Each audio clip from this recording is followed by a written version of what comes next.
Nosso estudo de hoje está no Evangelho de João, capítulo 18, versículo 11. Embainha tua espada. Emmanuel comenta na lição 114 do livro Fonte Viva. A guerra foi sempre o terror das nações.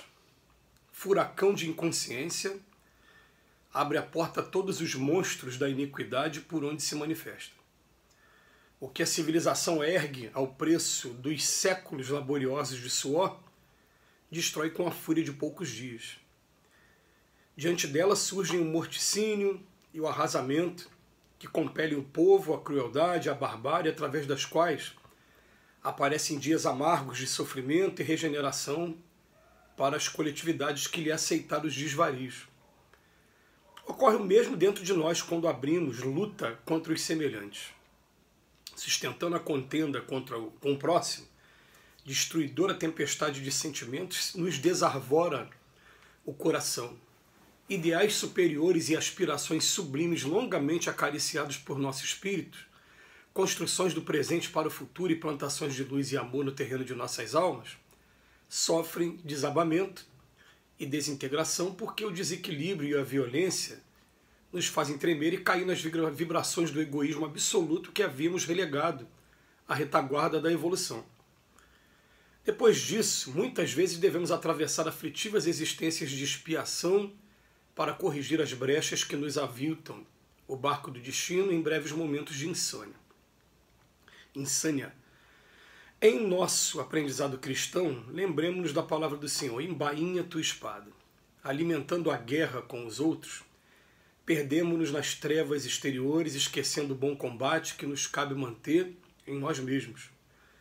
Façamos a paz com os que nos cercam, lutando contra as sombras que ainda nos perturbam a existência, para que se faça em nós o reinado da luz. De lança em riste jamais conquistaremos o bem que desejamos.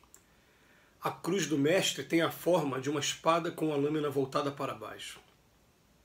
Recordemos assim que, em se sacrificando sob uma espada simbólica devidamente ensarilhada, é que Jesus conferiu ao homem a bênção da paz com felicidade e renovação. Aproveitando mais uma vez essa capacidade de poesia do Emmanuel. Emmanuel termina dizendo que o símbolo do cristianismo, que é uma cruz, é como se fosse uma espada cravada no chão que foi colocada ali, aposentada de vez. Né?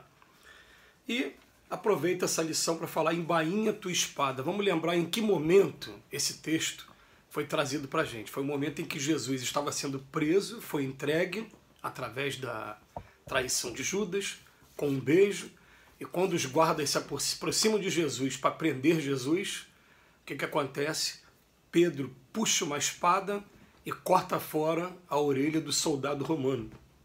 Jesus, naquele momento, aquele soldado romano que estava com a intenção de prendê-lo, Jesus energicamente chama a atenção de Pedro: Pedro, embainha tua espada, pega a orelha que está no chão, coloca de novo no lugar, e através de um processo de cura que deve ser maravilhoso você assistir ao vivo, ele consegue suturar e fazer com que a orelha fique de novo no local. Quer dizer, um conhecimento de medicina que hoje nós estamos chegando através de aparelho, ele já tinha naquela época e estava usando com o recurso que ele tinha naquela época. Né? E tudo a gente vai entender um dia que tudo faz parte da natureza. A gente que ainda não atingiu esse tipo de conhecimento. Mas Jesus faz aquilo e vira para Pedro e fala a seguinte sentença: aquele que pela espada fere, pela espada será ferido. O texto de hoje traz dois momentos. Traz um momento que fala das guerras e o quanto elas trazem sofrimento para as coletividades que se entregam a elas, e também o quanto elas fazem a gente ficar durante várias existências ainda resgatando esses efeitos do que a gente praticou, principalmente quando se pratica a guerra com desumanidade, com crueldade. É interessante a gente falar dessa maneira, porque muita gente vai estranhar, mas peraí, o que você está querendo dizer? Eu estou querendo dizer que vivendo no mundo em que a gente vive, principalmente nós do sexo masculino, que somos obrigados em qualquer país do planeta a nos alistarmos quando a gente completa 18 anos, no primeiro semestre do ano que completa 18 anos, a gente é obrigado a ir para as Forças Armadas, e se a gente estiver em um país que está o tempo todo se envolvendo em conflitos, a gente vai ser fatalmente convidado a estar fazendo a guerra, mas fazendo a guerra dentro daqueles limites da humanidade, procurando evitar o máximo e fazendo simplesmente aquilo para evitar uma agressão injusta. Se a gente imaginar aqui, tenta imaginar que algum país da América Latina, de repente, acha que mulher não pode ter direito igual ao homem e começa a querer invadir a gente, querendo submeter as mulheres, igual acontecia no passado. É claro que as mulheres vão se revoltar com isso e os homens vão partir para a luta contra isso. Mas vão tentar fazer aquilo com humanidade. Partiu para a crueldade, a gente começa a trazer consequências graves para a gente. Mas a gente sabe que a guerra ainda é fruto de uma ignorância muito grande do ser humano e de querer impor. Por isso que ele fala que egoísmo absoluto, a gente quer que as pessoas tenham as nossas ideias e a gente sabe muito bem o que ela faz aí através de várias existências, quanto sofrimento ela traz, porque foi o próprio Jesus que disse que não tem um ceitil sequer que a gente tenha praticado e que a gente não vai ter que prestar contas dele. Então prestar contas é reparar aquilo que a gente fez, compensar de alguma maneira o mal que a gente fez, para a gente ficar com a consciência tranquila e seguir em frente. Mas só que, como a gente vive num país que, graças a Deus, os conflitos que nós tivemos aqui ao longo da história foram Guerra do Paraguai, foi um karma muito grande que a gente tem ainda com relação à escravidão e o abuso da mão de obra negra, né? E também foram aqueles que foram voluntários para a Força Expedicionária Brasileira na Segunda Guerra Mundial, que foram para Monte Castelo, defender lá, na época, contra a Alemanha, lutando com a força aliada, né, com os Estados Unidos, Inglaterra e França. Mais precisamente com os Estados Unidos naquele momento. São os 3 episódios que a gente tem. Guerra mesmo que a gente tem aqui no Brasil é a guerra da violência urbana. É uma guerra que, infelizmente, toma, às vezes, muitas das vezes, proporções muito maiores do que esses conflitos que a gente vê, né, no Oriente Médio, vê na Ásia, vê em alguns lugares. Mas Emmanuel vem chamar a nossa atenção aqui para falar que para a gente que quando a gente também, né, ocorre o mesmo dentro de nós quando abrimos luta contra os semelhantes. Qualquer semelhante que a gente entre em processo de luta, primeiro, a nossa luta deve ser pacífica. A gente deve trazer sempre como bandeira aquele indiano maravilhoso que marcou a história da humanidade, o Mahatma Gandhi, que ele falava assim, né?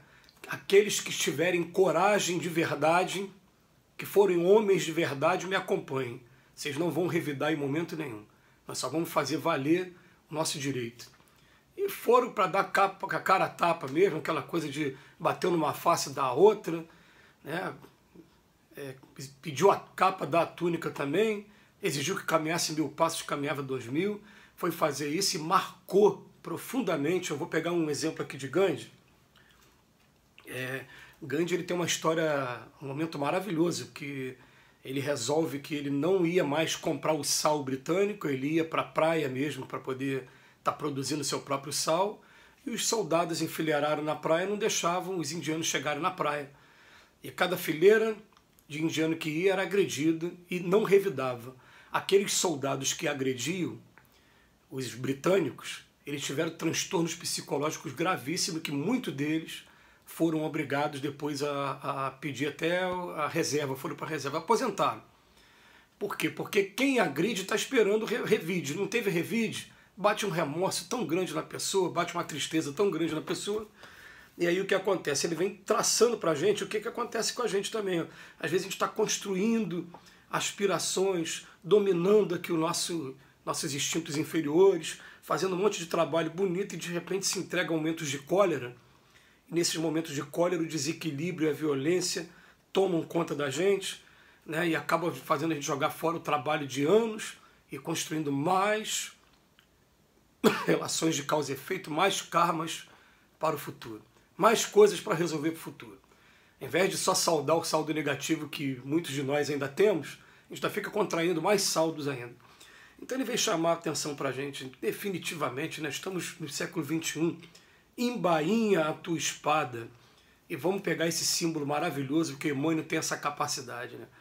A cruz do Cristo é uma espada de cabeça para baixo, fincada no chão e colocada ali em posição de aposentadoria definitiva. Que Jesus nos abençoe hoje e sempre.